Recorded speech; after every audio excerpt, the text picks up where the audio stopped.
Hello everyone and welcome back. Today we'll be doing a sort of follow-up to our previous review with continuing some more of the Rise of the Beast Studio series figures. This being the deluxe class Mirage, and this being the core class, sadly which is dead, Noah Diaz Exosuit. So both of these figures are annoyingly controversial, mostly for the fact that for the core class, that he never had an alt mode in the film, and that, well, yeah. And that Mirage here is, well, when he got revealed originally, the character design before the toy, people were mad at, like, oh, that should have been Jazz, that shouldn't have been Mirage. Like, and they haven't really done that for other characters in the past. Like, the last time I checked, Ironhide wasn't meant to be a Ford pickup truck. Like, come on here, people.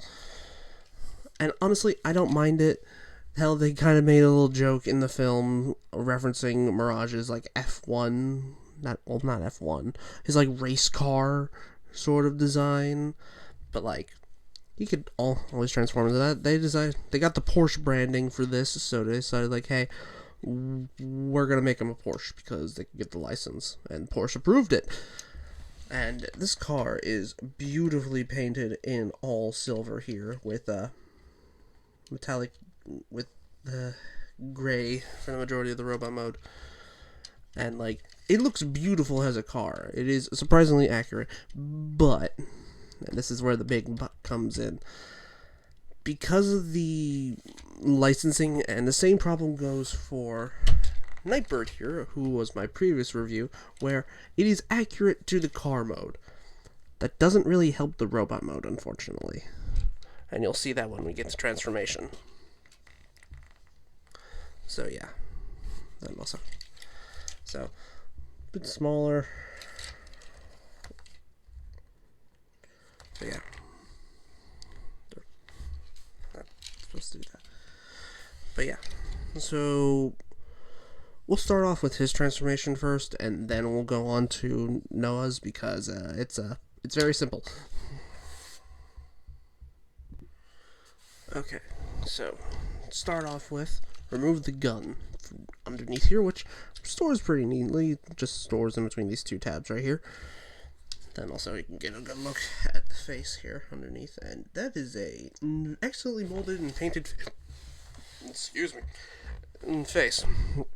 So yeah, this is where the transformation gets a bit tricky. It took me a few tries on the first go around, but then again it has been a while, so if I do flounder, I am sorry. So to start off with, make sure to get the top panel here untabbed. And also get the front untabbed as well. Just try to get tabs out from behind the, like, headlights. Also, as you can see, there are a lot of panel lines in this design, which are fine, but if it didn't have the silver paint, it probably wouldn't seem as excessive, if that makes any sense. So, and then untab the back here, fold down the toes, and untab them from each other, and then from the windshield, carefully I should say, because I accidentally cracked this a while ago. I did fix it up and with some super glue, so it should be fine. Like, move those inward, move that inward, then untab the windows here. There we go. Untab the windows from this little slot here for some reason. And then boom, you can get the entirety of the leg out, rotate the foot around, rotate this part around, then we can move the door panel to the side. And there we have a leg entirely done. So just need to do the same thing on the other side. Just try to pull away to get it to move. And then you can just get that all out of the way right there. Do the same thing on the other side. There we go. bring down the entirety of the hip assembly, just like that. And then rotate this around. We can untab the arms from either side here, because they form the side windshields. Okay, and then we can bring the front sides of the bumper down, close them inward, then extend then move the back there, then make sure that they go down and tab in, or at least they should friction hinge in, just like that. Make sure to bring up the shoulders properly, just like so. And fold this backpack piece together like this. Then we can bring it up, forming a clear assemblage of what his back should be, weirdly enough. At least that's what I think. And then if we just get this guy posed correctly, then I think these are supposed to be like this up front. Here we have Mirage in his robot mode, and it's clunky. Don't get me wrong, it's very clunky, very much kibbly. Like, you got the side panels here, we got the front wheel wells, and we got all of this back here that didn't exist in the movie model. But considering how that movie model transformed, I am not that surprised that this toy is kibbly. Like, it does its best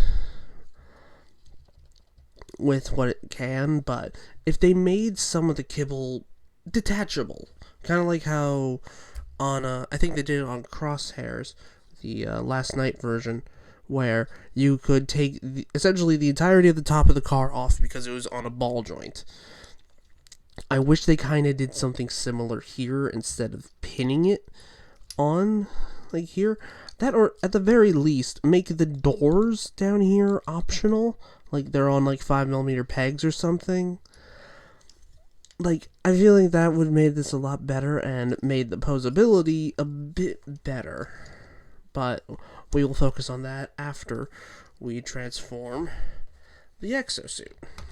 So let's get this out of the way. So let's start off with, close up these wings, untab the legs from the tail fin, and then bring it up and tab it into place. Remove the gun here, bring this down, untab the arms, straighten up the feet, and then just plug in the gun over this hand. And then boom, there you have Exosuit Noah. And very simple, obviously, and comparing it next to Mirage, and spoiler, essentially what Noah is wearing is Mirage, weirdly enough, which I find it to be cute that this is the first time ever in like Transformers live action movies, in any of the movies, that there is an actual reference to the 86 Exosuit, which I find cute. But yeah, he was also a bit smaller than this. But then again, core class has to be around the same size, so it's fine, honestly. But yeah, so then also here is my previous review, NIGHTBIRD. So straighten out Mirage a little bit. Like, not bad sizing, just that, again, just like how NIGHTBIRD is, a car kibble. Like, it's unavoidable, especially in live action designs, but like, but yeah. So, entire optional thing that you can do, unlike what you can do on Mirage, you can take this entire section off, giving you a much cleaner silhouette. Which, honestly, ain't that bad. So you can just either throw this in like the accessories bag or something like that. Or you can, if you want to, take off the gun. There is a post here that you can give to any 5mm compatible, like, fist hole. And also, if you want it to be like a gun of some sort, then it can be. or like a jetpack if you have a compatible figure with a 5mm hole on the back. I've seen people customize this into like some sort of wing pack for, I think, the mainline version of NIGHTBIRD. I don't remember where I saw it, but it could also just have been a custom thing all by itself. But yeah, this is a cool thing. So yeah, you just put the gun back there, and then we can just put this off to the side. Like, you can unfold it back into its like plain form. Then honestly, what I kind of like to do whenever I'm messing with this guy, since this hold is 5mm compatible, have it be a little glider, kind of like how G.I. Joe figures would have like interactivity between their like vehicles and stuff that they might have come with. But yeah, like, yeah, let's set that off to the side. And then let's get on to articulation. Let's start off with Noah, since we did transformation first for Mirage. So articulation for Noah, he has a ball joint at the head, can do a full 360, and can look up very far. He has an arm-mounted blade that is permanently attached. I wish that they hadn't did this and just did it as like an accessory that could clip over his hand or something, kind of like how the blaster works. Because in the film, he doesn't, to my knowledge, he doesn't really have a sword. But then again, it's been a while since I watched the film. Correct me in the comments if I'm wrong. Speaking of which, like, comment, and subscribe. All those fun doodads. Let's continue. So yeah, shoulders on a ball joint, full 360, can go out that far. There is a ball joint at the elbow, so we can get to a little bit over 90 degrees of bend. Nothing at the wrist because it's just one piece. There is a waist rotation. It is on a ball joint, and you can get a backwards ab crunch. Interesting. Legs can go forward that far, can go back that far, can go out that far. Knees are on a ball joint, and so are ankles. So you get like 90 degrees of bend at the knee, and some pretty decent ankle articulation. You can also get some toe tilt as well.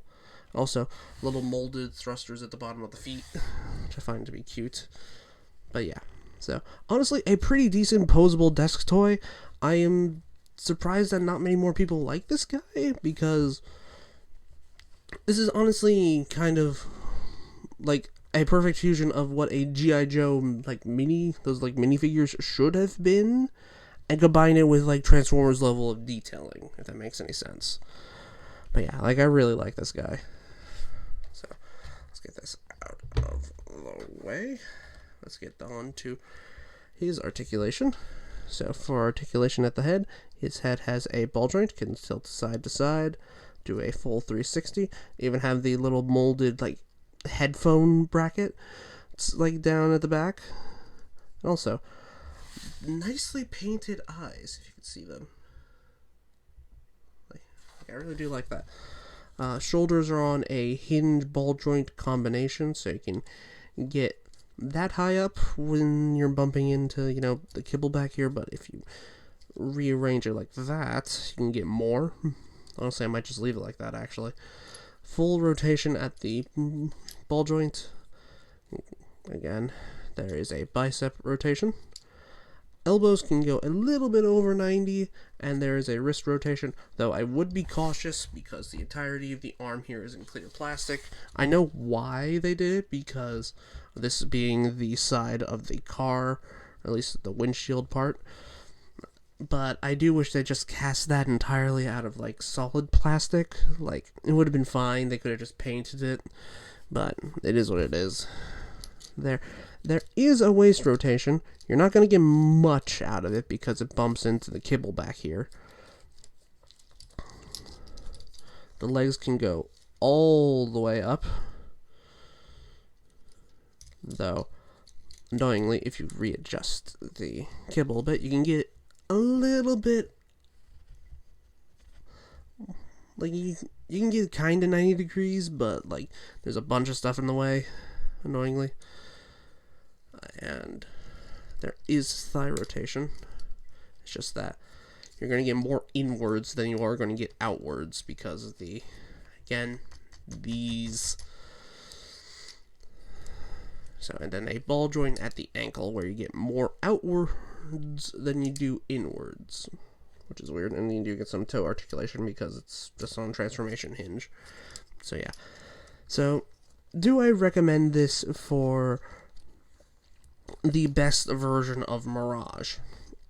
Honestly, no. I say go for the, like, newly released YOLO Park version of Mirage that just got revealed, / like full paint prototypes and such. But if you want a transforming version of Mirage, I say this is honestly the. Oh yeah, also one thing I forgot. His gun, which just plugs over his arm, and then with that on, you get, again, about the same-ish amount of articulation, but hey, it is what it is. But yeah, what I was saying, I recommend getting the YOLO Park version if you want a screen-accurate version of Mirage, or wait for the, I can't remember what the name of the company was, but 3.0. Get the 3.0 version of Mirage if you want a screen-accurate version. If you want a transforming version, so far third party hasn't really made anything, to my knowledge. There have been knockoffs of this guy that don't do any of the things I say could have made this a lot better, but yeah, so if you want a version of Mirage that can transform, this is arguably the best way you're going to get it. Same thing goes for if you want a Noah Diaz, like Exo Suit. Again, probably the only way you're going to get one. So yeah. This has been my review for the Deluxe Class Rise of the Beast Mirage and Core Noah Diaz Exosuit. Let me know what you thought of in the comments below, all those fun doodads, and I hope you guys have a good rest of your day. This is me signing out. Peace.